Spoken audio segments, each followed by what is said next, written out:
ان کی ساری معیشت تباہ ہو گئی، لاکھوں لوگوں کے گھر گر چکے ہیں، کروڑوں لوگ اس سے متاثر ہو چکے ہیں، ہزاروں لوگ جان سے ہاتھ دھو بیٹھے، اور ہماری اشرافیہ، ہمارے حکمران، انہیں اس وقت فرصت نہیں ہے کہ ان کی طرف توجہ دے، وہ آپس میں سیاست کھیل رہے ہیں، وہ دیکھ رہے ہیں کہ اس وقت کس کا پلہ بھاری ہوتا ہے۔ اس وقت لوگوں کی زندگی داؤ پہ لگی ہوئی ہے، اور خدا نخواستہ اس میں اگر ہم لوگوں نے مل جل کر کوئی قدم نہ اٹھایا تو بہت بڑا انسانی المیہ جنم لے سکتا ہے۔ ہمیں یہ چاہیے، ہماری شریعت ایثار اور ہمدردی سکھاتی ہے نا، ارحموا من فی الارض یرحمکم من فی السماء۔ رسول اللہ صلی اللہ علیہ وسلم فرماتے ہیں تم زمین والوں پہ رحم کرو، آسمان والی ذات تمہارے اوپر رحم کرے گی۔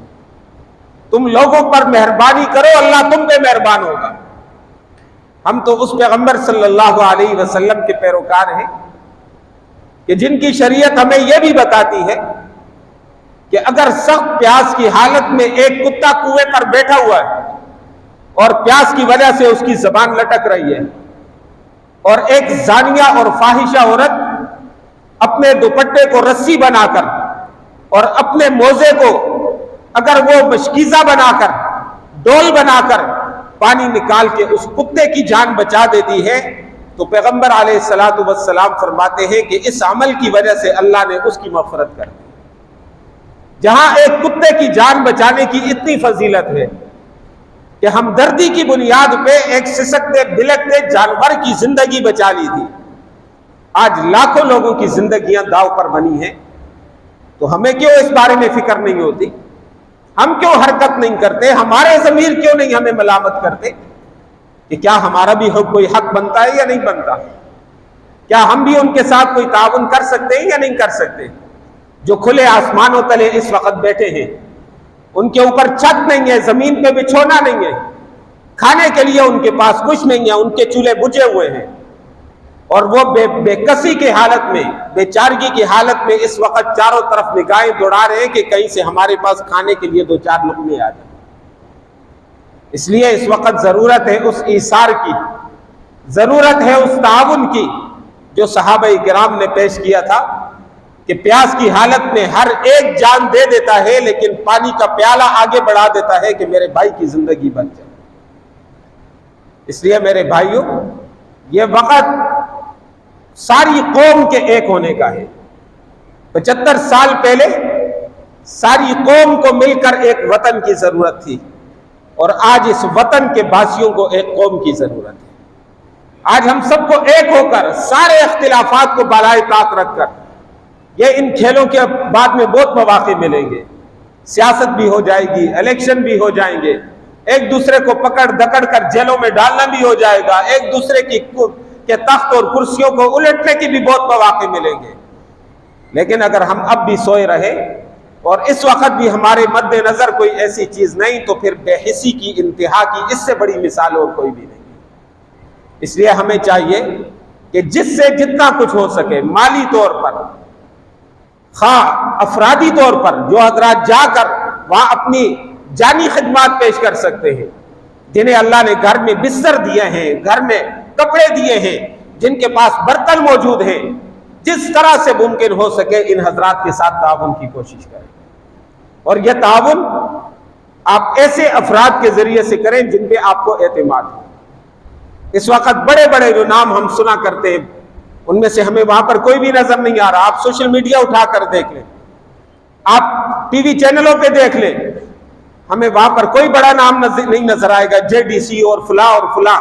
جو آپ کے زکوٰۃ خیرات کے پیسے ہڑپ کرتے ہیں اور دیگر مصارف میں خرچ کرتے ہیں، آج جہاں ضرورت ہے وہاں ان میں سے کوئی بھی نظر نہیں آ رہا۔ اس لیے جو لوگ اس وقت وہاں پر اپنی جان ہتھیلی پہ رکھ کے مدد کر رہے ہیں،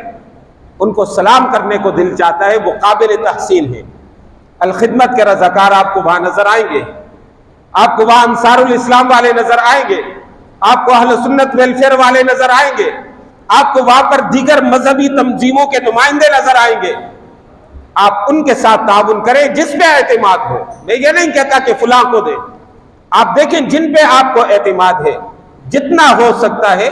یہ سوچنے کا وقت نہیں ہے، یہ مشورے اور استخارے کرنے کا وقت نہیں ہے۔ آج سے ہی نیت کر لیں کہ اگر میرے پاس 100 روپے کی گنجائش ہے تو میں سیلاب متاثرین کے ساتھ آج تعاون کروں گا، کریں گے انشاءاللہ۔ جس کے پاس کپڑے زائد مقدار میں موجود ہیں، وہ لوگ تو گھروں سے ایسے بھاگے کہ تن کے کپڑے کے علاوہ ان کے پاس کچھ بھی نہیں ہے۔ ان کے پاس پہننے کے لیے جو کپڑے پہن کے وہ اپنے گھروں سے نکلے ہیں، ان کے پاس سطر ڈھانکنے کے لیے اور کپڑے نہیں ہیں، ان کے پاس چھت نہیں ہے، انہیں خیموں کی ضرورت ہے، ان کے پاس کھانا نہیں ہے، ان کو راشن کی ضرورت ہے۔ جس کے پاس جو کچھ بھی موجود ہے، اور اللہ رب العزت نے جسے جس حد تک نوازا ہے وہ اپنے مال میں سے حصہ نکالے، اللہ رب العزت اس کا وہ اجر عطا فرمائیں گے۔ حضور صلی اللہ علیہ وسلم کا ارشاد ہے، واللہ فی عون العبد ما کان العبد فی عون اخی، کہ جب بندہ بندوں کا کام کرتا رہتا ہے، جب بندہ بندوں کے کام آتا رہتا ہے، اس بندے کا کام اللہ خود کر دیں گے۔ واللہ فی عون العبد، اللہ اس بندے کی مدد میں لگے رہتے ہیں۔ واللہ فی عون العبد، اللہ اس بندے کی مدد کرتے ہیں جب تک یہ بندہ بندوں کی مدد کر رہا ہوتا ہے۔ ہم انشاءاللہ تعاون کریں گے تو اللہ رب العزت ہمارے کاموں کو درست کریں گے، اللہ اس کی برکت سے ہمارے مسائل کو حل کریں گے، اللہ اس کی برکت سے ہماری مشکلات کو دور کریں گے۔ اور یہ بھی یاد رکھیے، کچھ ٹھگ لوگ بھی اس موقع پہ ہوتے، ہر ایک خیمہ لگا کے بیٹھا ہوتا ہے کہ میں تعاون کر رہا ہوں۔ میں نے پہلے کہا ان کے ساتھ تعاون کریں جن پہ اعتماد ہے۔ ہر گلی کونے پہ بیٹھے ہوئے لوگ قابل اعتماد نہیں ہوتے۔ ہمارے ہاں لٹیروں کی کمی نہیں ہے، اوپر سے لے کے نیچے تک سارے سلسلے اور سسٹم کے اندر لٹیرے موجود ہیں جو ہر موقع پر قوم کو چونا لگانے کا بہت ماہر ہے اور بڑا ہنر اور فن رکھتے ہیں۔ اس لیے ان لوگوں سے بھی بچ کر خالص دیندار لوگ اور ایسے لوگ